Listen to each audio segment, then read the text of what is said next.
कलयुग की बिजली पीढ़ी में केवल हमारी भगवान से यही विनती है कि गुरुदेव केवल भक्ति दान देना परमात्मा, हमारे विश्वास को दृढ़ रखना परमात्मा, हम किसी के भटकाने से ना भटके, किसी के तोड़ने से ना टूटे परमात्मा, क्योंकि आगामी समय महाविनाश का है। लोग हमें विचलित करने का प्रयास करेंगे, प्राकृतिक परिस्थितियां हमारे को भक्ति मार्ग से डगमग करने का प्रयास करेंगी।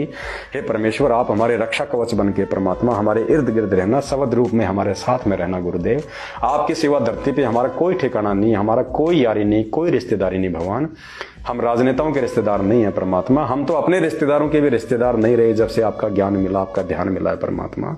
आप ही हमारे असली भाई बंधु, तमेव माता च पिता तमेव, तमेव बंधु च सखा तमेव, तमेव विद्या च द्रविणम तमेव, तमेव सर्व मम देव देव। साधु माई बाप हैं, साधु भाई बंद, साधु मिलावे राम से काट यम के फंद। हे परमेश्वर, हम तुच्छ बुद्धि जीवों को अपने चरण कमल में रखना परमात्मा, हम सत्सेवक बच्चों पे विशेष मेहर और दया दृष्टि बनाए रखना परमात्मा। हे बंदी छोड़, आप अंतर्यामी हैं, आप ज्ञानी है, सर्व ज्ञानी है, सर्व ध्यानी है परमात्मा। आपसे कुछ भी छुपा नहीं हुआ है परमेश्वर, हमारे मन में उठने वाली सोच को भी आप पहले ही जान लेते हैं परमेश्वर। हम सत्सेवक भाई बहन आपके ज्ञान आधार से, आपके आशीर्वाद से हमें जो भाव, जो श्रद्धा, जो भक्ति, जो दृढ़ता, जो विश्वास उत्पन्न हुआ है, उस आधार से परमात्मा आप देख सकते हैं हमारे अंतर्मन की भावनाओं को परमात्मा, हमारी सोच को, कि हम आपके प्रति कितने समर्पित हैं परमेश्वर। आपके अलावा हमारे शरीर का रोम रोम परमात्मा, हमारे शरीर का रोम रोम परमेश्वर आपका ऋणी है परमेश्वर। हमारे परमेश्वर, हम लाख जन्मों में भी किसी और के प्रति आसक्त नहीं हो सकते परमात्मा, हम किसी और देवी देवता, किसी जगत वाले राजनेता, किसी के प्रति आसक्त नहीं हो सकते परमेश्वर। हमें तो ऐसा लगता है जैसे कोई राजनेता या जैसे कोई जगत वाले लोग कभी मिलते हैं, बातें करते हैं, तो हमें तो ऐसा लगता है जैसे परमात्मा लैट्रिन के अंदर किसी ने तिनका डाल दिया और उसमें से बदबू उठ रही है परमेश्वर, नाक चढ़ा के चलना पड़ता है। हमारी ये सोच हो चुकी है परमेश्वर, आपके ज्ञान आधार से, साध संगतियों से जुड़ के, आपको भोग लगा लगा के परमेश्वर, आपकी सबद शक्ति युक्त जो भोग प्रसाद जो हम ग्रहण करते हैं परमात्मा, हमारे इतने पाप कट रहे हैं परमेश्वर, हमारी आत्मा इतनी निर्मल हो चुकी है, हमारा हृदय, हमारे विचार इतने शुद्ध हो चुके हैं परमात्मा। आपके सिवा हमें दुनिया में अब कोई चीज में शुद्धता नजर ही नहीं आती परमेश्वर। आपकी महिमा के अतिरिक्त हमें किसी के विषय में बात करना ही अच्छा नहीं लगता परमात्मा। बस अपने सत्सेवक बच्चों पे इसी प्रकार की मेहर बनाए रखना गुरुदेव भगवान। आप हे बंदी छोड़, हे माँ ज्ञानी, हे सर्वज्ञानी, हे विधाता, हे जगत के तारणहार, हे पालनहार, हे परमेश्वर, चरणों में रखना परमेश्वर। मालिक, मौत आए तो आपके चरणों में आए परमात्मा, मौत आवे तो आपके चरणों में आवे परमात्मा।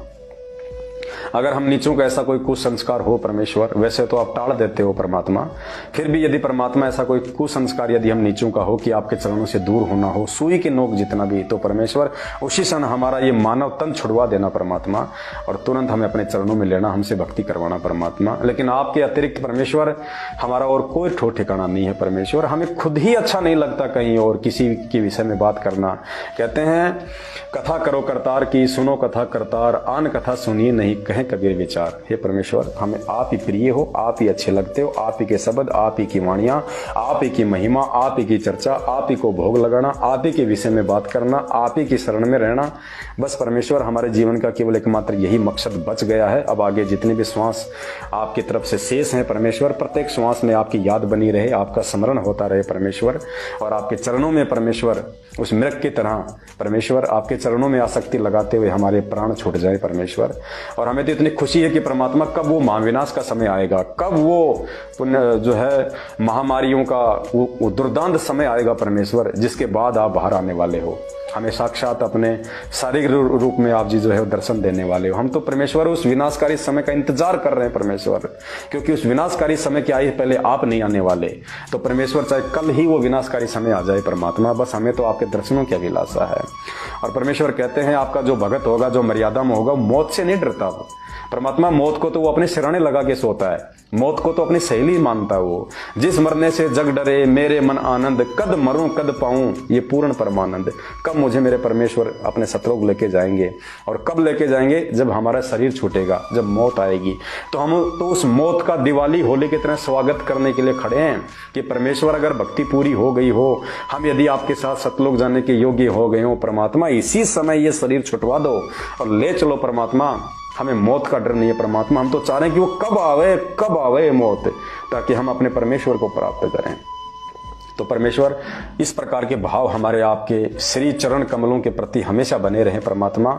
बस हम आपसे यही मांगते हैं परमात्मा। इसके अलावा दुनिया का कोई भी सुख सुविधा, कोई भी भौतिक सुविधा, कार कोठी मकान हीरे जवाहरात कुछ नहीं चाहिए परमात्मा, कुछ नहीं चाहिए मालिक। चाहे जो है वो भी ले लो परमात्मा, लेकिन अपने चरणों से दूर मत करना परमेश्वर। हमारे लिए दुनिया की सबसे बड़ी भौतिक सुविधा, सबसे बड़ी दौलत, हीरे मोती जवाहरात केवल आपकी भक्ति है, आपका प्यार, आपका आशीर्वाद है परमेश्वर। इसके अलावा हम नीचों को कुछ नहीं चाहिए परमात्मा। हे मालिक, हम कितने शुद्ध विचारों से ये बातें बोल रहे हैं, या हमारे अंदर क्या है बाहर क्या है परमेश्वर, आप अंतर्यामी हो, आपसे कुछ भी छुपाया नहीं जा सकता। जीतादास जी ने कहा था कि मेरे दिल के महल में पिया जी और तुमसे क्या छुपा लूं जिया जी। हे परमेश्वर, आप मेरे मन के अंदर की बात को जानने वाले, आपसे क्या छुपाया जा सकता है परमात्मा। हे बंदे छोड़, दास के शब्दों में कोई त्रुटि हो तो मालिक तुच्छ अज्ञानी दुर्बुद्धि जीव जान के क्षमा करना परमात्मा। और हम सभी सत्सेवक बच्चों को परमेश्वर अपने चरणों में रखना मालिक। बंदी छोड़ सतगुरु रामपाल जी भगवान की जय हो। बंदी छोड़ सतगुरु रामपाल जी भगवान की जय हो। बंदी छोड़ सतगुरु रामपाल जी भगवान की जय हो।